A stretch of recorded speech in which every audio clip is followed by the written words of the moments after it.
So now we're back to storytelling. Back to Storytelling Unleashed. And what I wanted to do in this segment is talk about that convergence of storytelling and architecture in a disruptive way, in a very different way. So we're going to begin by talking about boundary blurring storytelling experiences, where there's no space between the audience and the stage, and all participate in the story delivery. And this is the slide that is the Sleep No More slide. And I have seen this, by the way, and it is an incredible boundary blurring experience, absolutely. There's also experiences that are boundary blurring in other contexts and in other ways, and that's when art museums collaborate with hotels to create transformative experiences in their lobby. And how about when a space is designed to be disruptive in the context of allowing us to create our own stories on our own terms and our own time? How do space and experiences become disruptive in a way that ultimately makes them more memorable and more personal? So here to explore the intriguing intersection of storytelling, brand, architecture, and social trends is Deeana Francl with Gensler. Please welcome Deeana.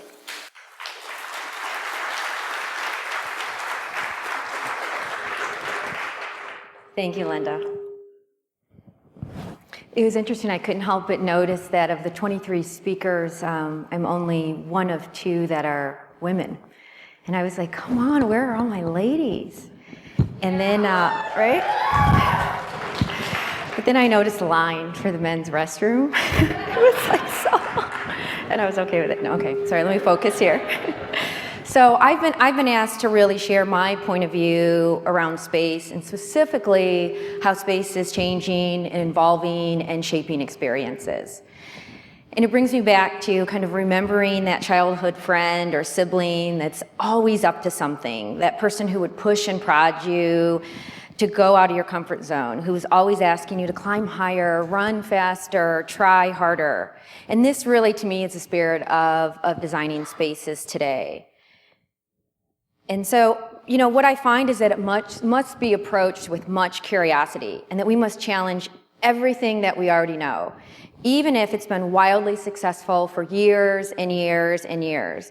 And in order to do this, we need to become instigators, right? We need to embrace the discomfort that comes from breaking new ground and pushing old limits to come up with a completely new, fresh approach to solving problems, disrupting what we already know, and creating new experiences.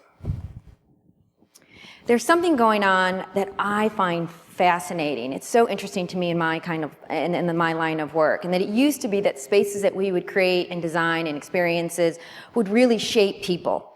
You know, it would shape our behaviors, it tells us what to do, where to go, and even at times how to feel. But now this relationship is changing, and it's so exciting. It's people's behaviors that are actually shaping experiences and spaces. And in order to get under the hood and really understand this, it means that I spend a lot of time thinking about thinking. I think about positive thinking, fearless thinking, devilish thinking, contagious thinking, meta thinking, because this really allows me to understand why people think, act, and feel the way that they do. And so as behaviors really shift, it's affecting spaces and experiences. And it's really interesting to me to think about how, you know, spaces were created more around the idea, the notion of, hey, let's solve a problem. And now we're seeing we're creating them more for, let's actually find a problem. You know, how are we kind of really honing in on this desire for discovery and feeding people's curiosity? Or it used to be around this idea of, oh, innovation, right? Innovation, innovation, innovation. And now it's more about, you know, this idea of how are we provoking people to take action and to exercise my passion. And one of my favorite things that I love to see shifting is we're shifting away from the wow factor. You know, this idea of you walk in and you're like, wow, but that feels very fabricated and it doesn't feel genuine and it doesn't feel real. So we're moving towards things that feel more cool, right? It's kind of inherent to who you are. Either you got it or you don't. And so it's something that is very genuine, something that is authentic. And it's really kind of where we're starting to see things shift. But there's actually a handful of different drivers that are behind these shifts. And so I want to kind of walk you through and share a few of them. The first one is new spirituality. With everybody, constantly on the go and driving for the next innovation, and you're measuring your time in milliseconds, there's just this human desire to take a step back, to regain balance, and just kind of find deeper meaning. And so that's being done through things like intellectual discussion groups and mind-body fitness regimes and initiatives like Suffragist Quiet Campaign, or even there's a spirit junkie alarm clock. And so people are looking for instant fulfillment. They're looking for these bite-sized chunks of inspiration as well as personal and professional guidance and motivation. And so all of this really fuels a new breed of spatial design. Spatial design around deep and meaningful experiences and kind of just respite from this consumerism and hyperconnectivity. A great example of this is Lululemon's Gospel of Sweat, which created a night of inspiration and intellectual discussion around a healthy lifestyle. I love that they actually even did it in a church. It was pretty brilliant. The other photo I guess it would be to your right. This is a space that Gensler, we designed, and it's an exclusive air lounge at the Incheon Airport in Korea, and it's for Hyundai's Black Card members. But it's really not just to offer travel assistance, but it's as this counterpoint to the surrounding visual noise and the frenzied airport activity. And so much like this perfectly organized suitcase, it's a monolithic experience that contains information and accessories and entertainment and gifts needed for a memorable travel experience. And so rather than a static place for waiting, it's this dynamic space that you pass through to kind of better prepare yourself mentally for your trip. And some of the unique features that I particularly like in the lounge are there's these fantastic kind of dreamlike art movies. There's 2 virtual skylights, both of which kind of slowly go through this color spectrum of the sky. And so these spaces are intended to really act almost like a haven-like environment, where you can kind of become aware of kind of the sky's variations, and really kind of this poetic relationship and this notion of air travel, which I think is really interesting. The second is with provocative pop-ups. I think probably many of you are familiar with the notion and the idea of pop-ups in general. And, sure, definitely all of our customers, they expect or maybe even demand, this immersive brand experience. Once they're inside of our stores and they're walking through our theme parks and they're checking into our hotels. But what if they could extend our brand stories beyond the expected? Pop-ups or provocative pop-ups, allow us to really do just that. And what I love about it is that nothing is sacred or untouchable or even precious anymore. The more taboo it is, actually the more interesting it is. Where we're hacking environments with signage and we're turning parking spaces into parklets. One of my favorite examples is Neon City in Chicago, where we transformed this underutilized public space by using just very simple things like light and color and music and art and just good old fun. And the goal really was to spark change, to inspire city officials to kind of revisit their long-term vision to improve the Polish Triangle site. And so as immediate result, plans for this permanent light installation at the Triangle are currently under works. It was a truly magical experience. I brought actually a short little video clip of it to share with you.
So nothing builds engagement more than community or feeling like you're part of something bigger than yourself.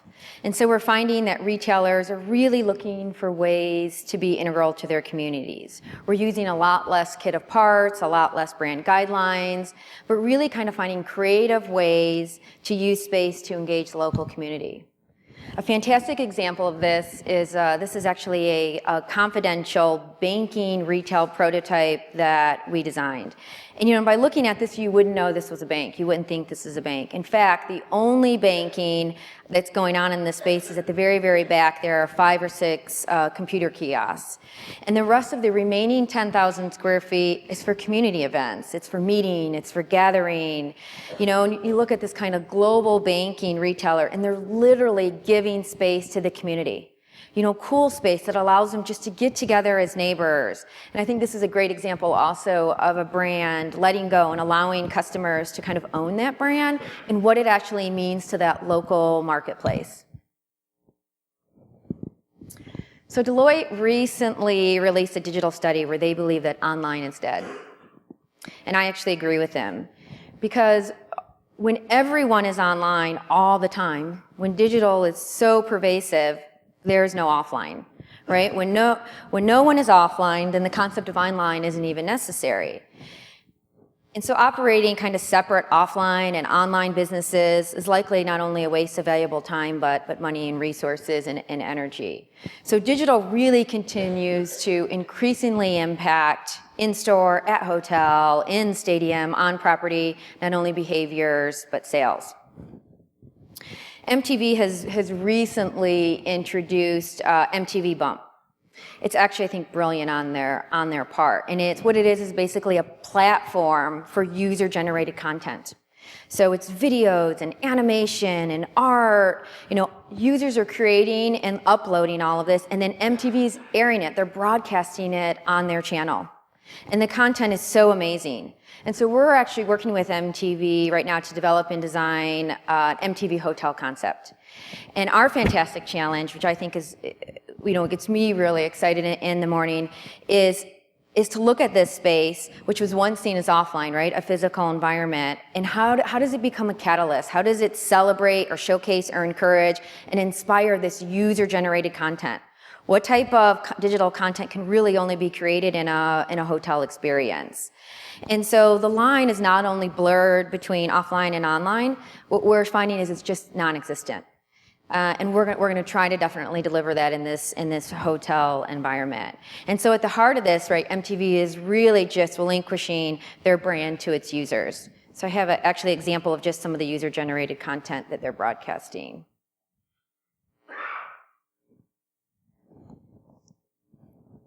It's very MTV.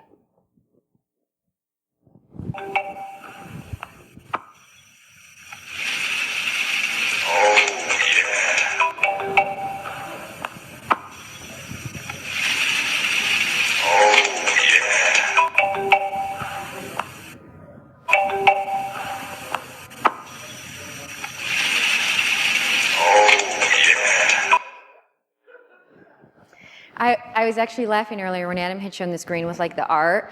It's actually one of the concepts that we're going to have in the hotel where all the user-generated content will be framed and you can watch it in this gallery-like space. So I was like, hey, so it's really, so you guys can upload your content as well.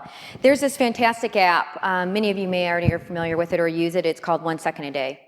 And it allows you to kind of record 1 second of your day for a certain period of time. Most folks usually do it in a month, 30 days.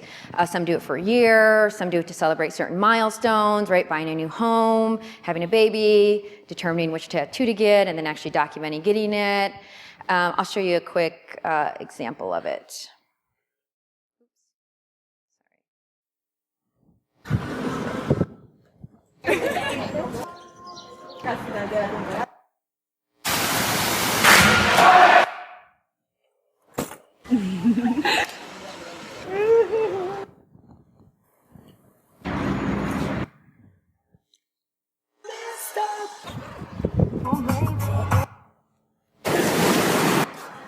No, what is it?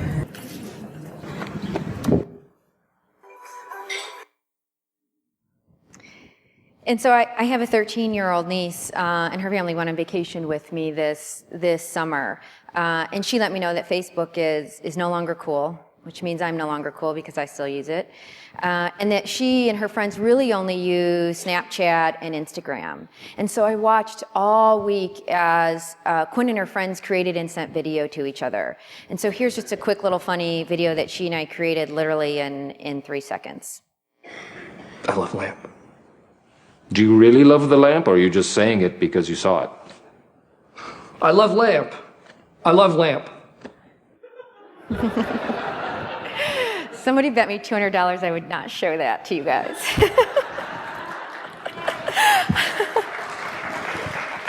Right? Now we're all friends.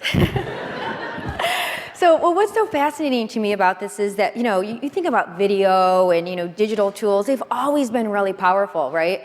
But now consumers are using these powerful tools to tell their stories. And so, pictures aren't good enough any longer. And so everyone is talking and sharing in video. And it's raw video, which I think is so cool. And so stories are being told in video, brands are being experienced in video. And they're not these polished videos that you see a lot of companies and brands uploading on YouTube. It's just not necessary anymore. It's almost like the rawer it is, the better. So collaborative consumption actually is named by Time is one of the 10 ideas that will change the world. And it describes the shift in consumer values from ownership to access. And so together, entire communities and cities around the world are using these kind of network technologies to do more with less by renting and bartering and lending and swapping, gifting, sharing, right? Different products on a scale that has never been possible before. And, so as we see a shift in the culture from me to we, these collaborative behaviors and trust mechanics, which I think are fascinating about it, are more evident than ever. And people are now creators and highly enabled collaborators. And so the 3 pillars of collaborative consumption are around crowd power, mobile collaboration, and swap trading. And crowd power is how this idea of you're forming groups for a purpose to have kind of a joint experience. Or mobile collaboration is, it's this connected age that lets us find anything at any time. Or swap trading is, the coincidence of wants, right? Let's swap things and share them. Great examples are Zipcar and Airbnb and bike share and swap style. But so we're actually using crowd power to make spaces come alive, but only when the experience is shared. We're currently working on a hotel for Nickelodeon, and we're looking to use that. How do you get spaces and experiences and objects to move when there's only a +1, a +2, a +3, and a +6? Or how are we allowing the space an environment where short stories can only be shared? And where you actually can swap objects, your very favorite Nickelodeon objects. You can connect with people from around the world before you go.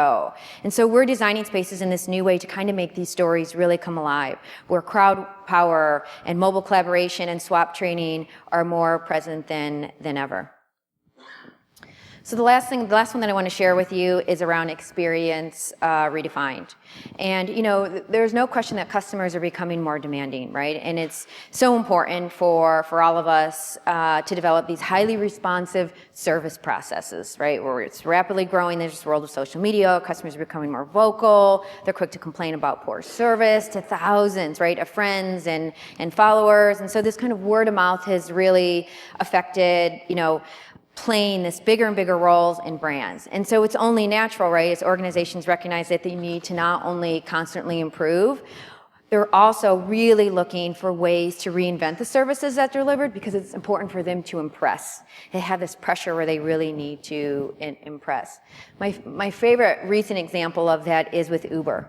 And Uber is actually partnering with about 400 different retailers, including Tiffany's and Neiman Marcus and Louis Vuitton and Hugo Boss, helping them deliver on their click and collect programs. And so products are literally brought to my home.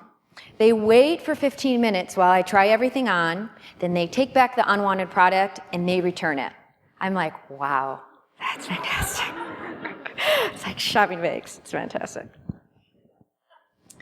So a story that I want to share with you is for the Philadelphia Eagles. And what I think is so interesting about this idea when you're thinking about service redefined is that, when the owners came to us and the client came to us, they didn't say, hey, can you redesign our stadium? Which is a typical conversation that we get. What they asked was, can you enhance and excite the fan experience?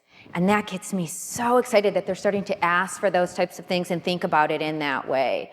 And so what we're trying to do and what we're really doing, we're seeing, again, kind of back to one of my beginning slides, is that we're designing based on these behaviors, right? Again, it's not about the architecture that's leading the conversation. Whether we're using things like augmented reality so you can leave with digital swag, or mobile interactivity so you can find what's the shortest restroom line, what is the menu of each location. So really wanted to kind of enhance that overall fan experience. And so, when we're taking our clients from point A to point B, they often end up different. And for us, different is very good. We don't strive to say, hey, you need to be good, you need to be great, or that you even need to be perfect. Because for us, it's about different. Usually what I find that if it's good or that if it's great, it's been done before. Because if it's something you want that's great, I've refined it. I've done it again and again, and it's refined and refined to the point that it's perfect. But different is raw, right? Different is in the moment, and it's real, and this is what people are looking for, and this is what people are asking for. We recently worked on a project with Hilton Grand Vacations, who sells timeshare. And the CEO is this amazing visionary, and I love, again, he didn't come to us and say, hey, Deanna, we need you to redesign our sales center. He said, I want you to change the landscape of timeshare today. You would walk in and you would watch people, and they would literally shake hands and make a pact. We are not buying this timeshare. And they go through this 90-minute sales, excursion. And so, we worked with them to say, hey, how can we use space and technology to reinvent the narrative? How do you allow it not to be so scripted? How do you allow the users themselves to kind of author what their experience is? And the thing that I'm so proud of and so happy for him is that as a result of it, their sales have greatly increased. Not only have their sales increased, but their VPG, their volume progress, is significantly more. So they're closing more deals, and their deals are bigger. So in closing, I think of the Crayola crayon, right? And this idea that they were originally known for crayons. And even by adding 256 colors, they're still only known for crayons. But once Crayola got introduced to paint, and art and kids' crafts and arts and clay, they became known for much more. They're not only known for kids' craft, but they're known for inspiring the imagination. Mont Blanc, right, was known for pens. And then they added watches to their luxury brand, and now they're known for luxury. Or Nickelodeon, right? Nickelodeon is known for kids' TV, and they're going to introduce hospitality experiences to the marketplace. And so they're going to be known for what it means to be Nick at heart. Or MTV, right? Right now they're known for the best youth entertainment on the planet. And they also are going to introduce hospitality experiences to the marketplace. And so they want to be known for the best damn feelings in the entire world. And so I leave you with, and I close with a question that my clients ask me, I ask them, and honestly I ask myself it frequently all the time. What are you doing to dramatically change or to even disrupt the way customers define and experience your brand? Thank you very much.